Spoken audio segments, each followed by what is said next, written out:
Hello,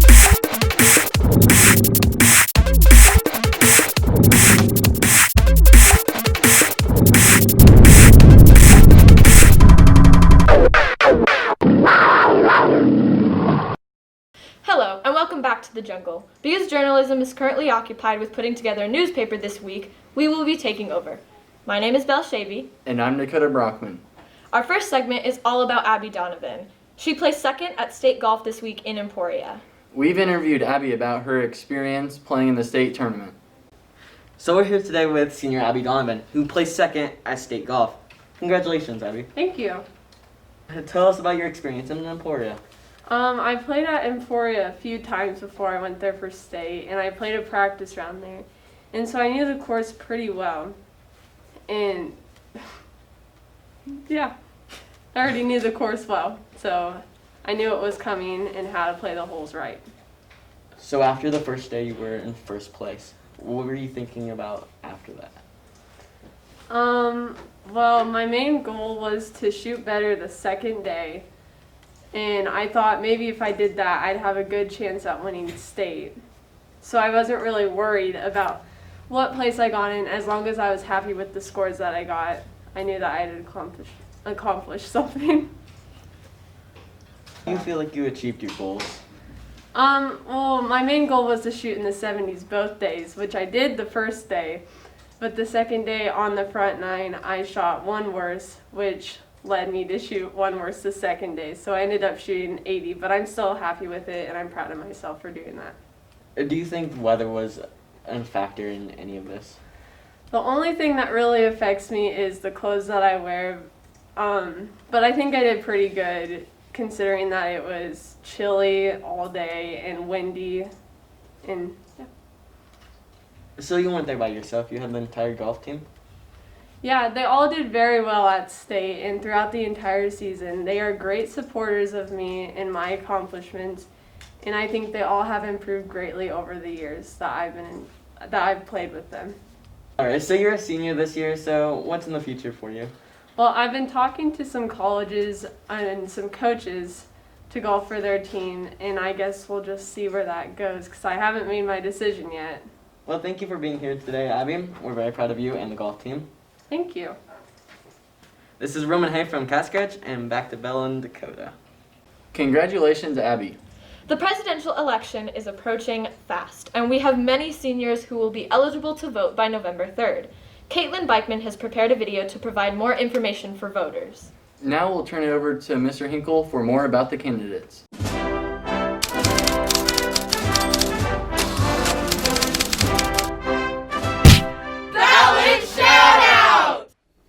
Good afternoon, everybody. Thanks for tuning into The Jungle. I just wanted to give you a quick preview about the 2020 presidential election. Your candidates are, for the Republicans, you have President Donald Trump, who is finishing out his first term, along with his Vice President Mike Pence. Just basic platform for the Republican Party. They tend to be conservative. They're strong on things such as the Second Amendment, so gun rights. They tend to be more Christian conservative. One of their other big platforms is they are very pro-life and conservative on being more small government oriented. And just this past couple of years ago, President Trump did lower taxes. He thinks more conservatives tend to think more money in Americans' pockets would be better for the economy. The Democratic candidates are former Vice President and former Senator Joe Biden and former Attorney General of California and current Senator Kamala Harris. They are more liberal in terms of they advocate for more spending by the government, so they advocate for increased taxes. The goal there would be to include more funding for things like unemployment, more affordable housing for Americans, and things like that. Just a couple notes.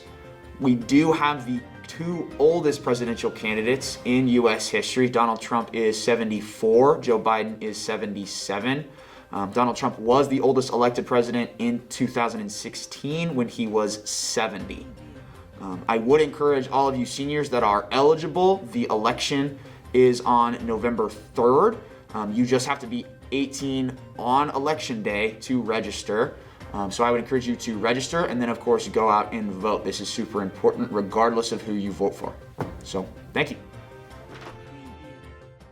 Remember, we are not telling you who to vote for, we are telling you to vote. If you will be 18 on or before November 3rd, make sure that you are registered and ready to go. Our next segment will feature an announcement from the new student-organized Panther Dungeons and Dragons Club. Now, we'll hand it over to the club's founder, Olivia, for more info. This is Olivia Hart, and I'm here to talk about a new student activity club, the D&D Club. Dungeons and Dragons is a game where you roleplay based on die rolls. It is a tabletop game. You can join just by showing up. We will be meeting in the library at 4 o'clock on Thursdays. Join us today. Hi, I'm Megan Barr, and here's what happened and what's coming up. Over fall break, the cross-country team went to Milford Lake for league. Jenna Custer placed 7th, followed by Emma Losh in 11th, and Harley Smith in 13th.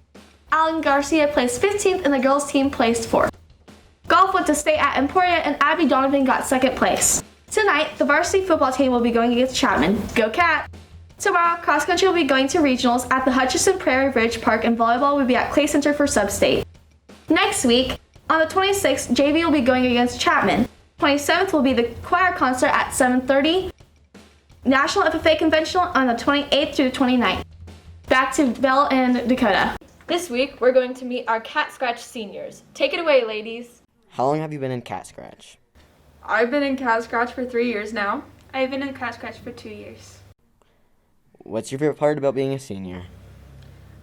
It's been very bittersweet leaving, but I like to take the opportunity to mentor and give my advice to the underclassmen in band and choir.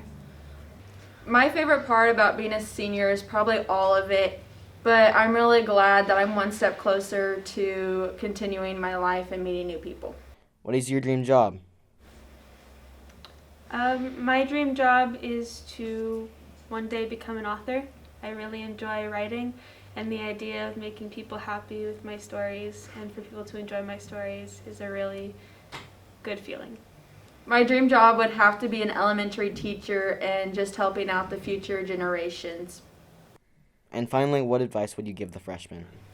I would have to give the freshmen advice about do everything while you can, and while you have the opportunity, be involved as much as you can, because you will never get that opportunity again.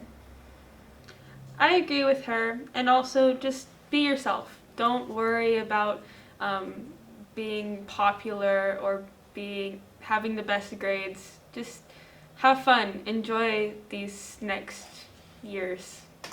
They go quickly. That concludes this week's episode of The Jungle. We would like to wish all sports teams good luck during the postseason. See you next time on The Jungle.